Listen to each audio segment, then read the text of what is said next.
Apakah kamu seorang pemimpin yang baik? Bagaimana kamu tahu? Apa yang harus dilakukan untuk mengetahui apakah kita sudah memimpin dengan baik? Assalamualaikum warahmatullahi wabarakatuh. Halo anak-anak hebat, apa kabar? Bertemu kembali dengan channel Ibu Amelia Madonna. Baiklah, sebelum memulai pembelajaran, mari kita berdoa dulu menurut agama dan kepercayaan kita masing-masing. Berdoa mulai. Berdoa selesai. Anak-anak ibu, untuk menjaga kesehatan, kamu jangan lupa menerapkan 4M. Yang pertama, memakai masker. Yang kedua, mencuci tangan dengan benar. Yang ketiga, menjaga jarak. Dan yang keempat, menghindari kerumunan agar kita semua terhindar dari virus corona. Hari ini kita belajar tema 7 kepemimpinan, subtema 3 ayo memimpin, pembelajaran 6. Tonton sampai habis ya, jangan di skip. Yang pertama, muatan PPKN KD 3.1 dan 4.1, menganalisis penerapan nilai-nilai Pancasila dalam kehidupan sehari-hari. Anak-anak hebat, pemimpin yang baik adalah seseorang yang dapat menilai dirinya sendiri. Kamu dapat melakukannya agar kamu menjadi lebih baik. Setelah berpidato di hadapan temanmu, kini saatnya kamu menuliskan pengalamanmu berpidato. Tulisanmu harus memuat hal-hal berikut. Yang pertama, isi pidato. Yang kedua, reaksi pendengar. Yang ketiga, waktu berpidato. Yang keempat, sikap berpidato. Dan yang kelima, rencana perbaikan saat berpidato dan perbaikan teks pidato. Tulislah pada tempat yang sudah disediakan. Yang kedua, muatan SBDP KD 3.2 dan 4.2, memahami interval nada. Ayo mencoba. Pada pembelajaran 4, kamu telah membuat patung dari bahan lunak. Sekarang tunjukkan hasil karyamu dan jelaskan kepada teman-teman sekelas serta bapak atau ibu gurumu. Jelaskan bahan, alat, dan cara pembuatan patungmu tersebut. Jelaskan pula alasanmu membuat patung tersebut. Lakukan bergantian dengan temanmu. Berikan apresiasi setelah temanmu mempresentasikan karya patungnya.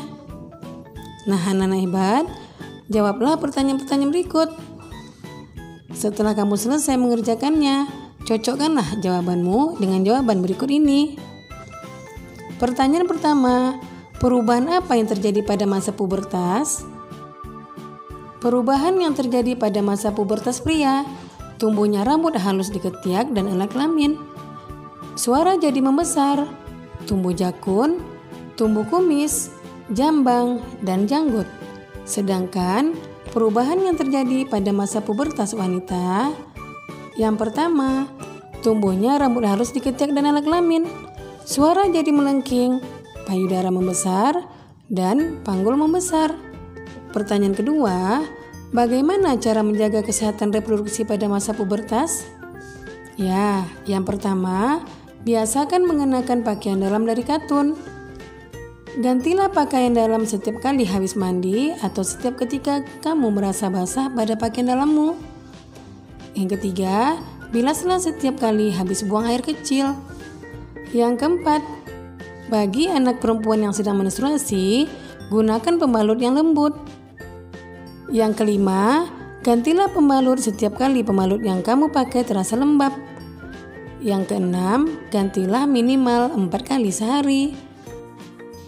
Kemudian pertanyaan ketiga, apa nilai yang terkandung dalam sila kelima Pancasila? Ya, yang pertama, mengembangkan perbuatan luhur yang mencerminkan perilaku dan suasana kekeluargaan dan gotong royong. Yang kedua, mengembangkan perilaku adil terhadap sesama.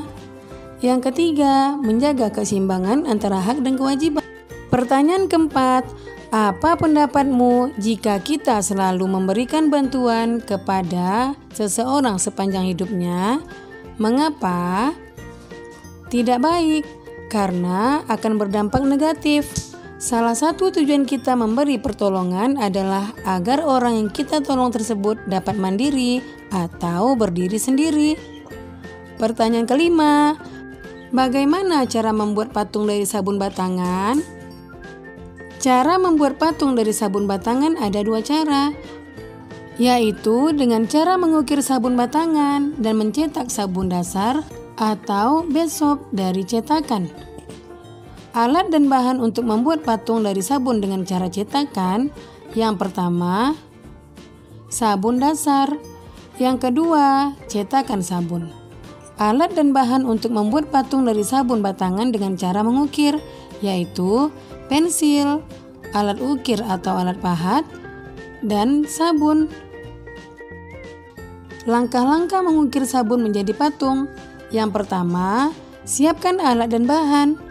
Yang kedua, membuat sketsa model atau desain patung pada kertas terlebih dahulu. Yang ketiga, hilangkan motif atau merek sabun dengan alat pahat jika terdapat merek sabun. Yang keempat, potong ujung sabun dengan alat pahat sehingga tidak terlalu lancip bentuknya. Yang kelima, buatlah garis vertikal dengan pahat yang membagi sabun menjadi kanan kiri yang sama. Yang keenam, selanjutnya kamu mengukir mengikuti pola pada sketsa sehingga membentuk patung. Gunakan garis bantu vertikal supaya bagian kanan dan kiri patung simetris. Yang ketujuh, bersihkan serbuk sabun hasil pahatan dengan cara ditiup. Kemudian langkah ke-8, patung dari sabun sudah jadi. Nah, anak-anak hebat, itulah langkah-langkah mengukir sabun menjadi patung. Pertanyaan ke-6, apa yang harus disiapkan jika kita akan membuat patung dari bubur kertas? Ya, alat dan bahannya yang pertama adalah kertas bekas, yang kedua, kawat. Yang ketiga, air untuk merendam kertas. Yang keempat, lem kanji. Yang kelima, cat.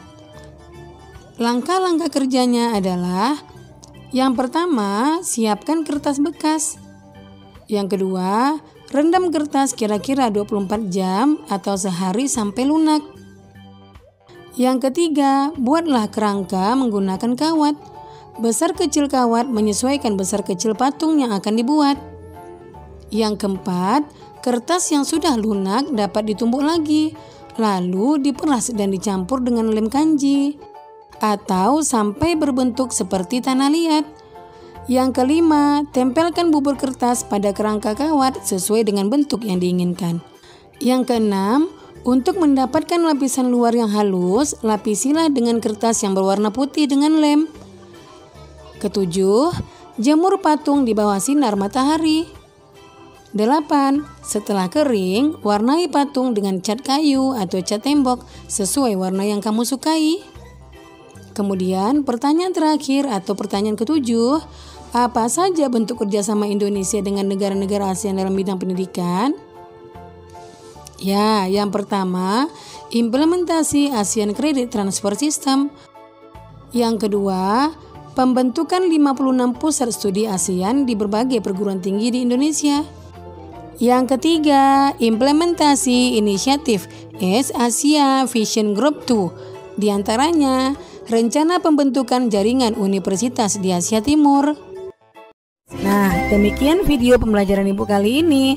Semoga bermanfaat ya. Jangan lupa kamu jaga kesehatan, ikuti protokol kesehatan, tetap di rumah, dan semoga wabah COVID-19 cepat berakhir dan anak-anak Ibu bisa datang ke sekolah lagi, bertemu teman-teman dan guru yang dicintai. Sekian, Assalamualaikum warahmatullahi wabarakatuh.